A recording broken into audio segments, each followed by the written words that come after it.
حضرت داؤد علیہ السلام اللہ کے نبی، ان کو وحی کے ذریعے سے حکم دیا، فرمایا پیارے نبی داؤد جو گناہگار ہیں ان کو خوشخبری سنا دو، جو گناہگار ہیں ان کو خوشخبری سنا دو، اور جو نیکوکار ہیں فرمایا ان کو ڈر سنا دو۔ جو گناہگار ہیں ان کو خوشخبری سنا دو، اور جو نیکوکار ہیں ان کو ڈر سنا دو۔ عرض کی مولا یہ کیوں، یہ الٹی چال کیوں کہ جو گناہگار ہیں ڈرایا تو ان کو جانا چاہیے، اور جو نیکوکار ہیں خوشخبری تو ان کو سنانی چاہیے، لیکن مولا کو فرما رہا ہے کہ جو گناہگار ہیں انہیں خوشخبری سنا دو، اور جو نیکوکار ہیں ان کو ڈر سنا دو۔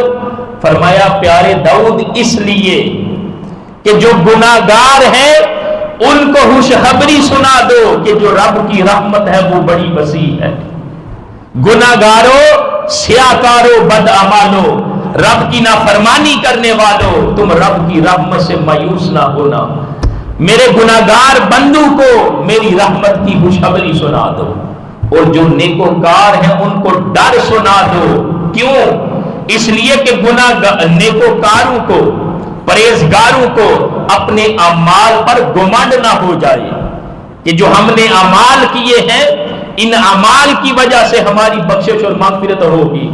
فرمایا جو گناہگار ہیں ان کو رحمت کی امید دلاؤ کہ وہ میری رحمت سے مایوس نہ ہو، ان کو خوشخبری سناؤ، اور جو نیکوکار ہیں وہ کہیں اپنے اعمال کے اوپر گمنڈ نہ کرنے والے بن جائیں کہ ہم نے بڑے اعمال کیے ہیں، فرمایا ان کو ڈر سنا دو۔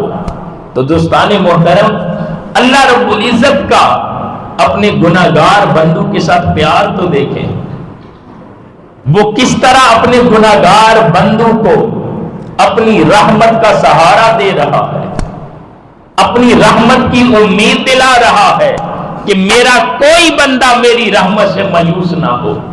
ان اللہ یغفر الذنوب جميعا، بے شک اللہ رب العزت سارے گناہ معاف فرمانے والا ہے، سارے گناہ معاف فرمانے والا ہے۔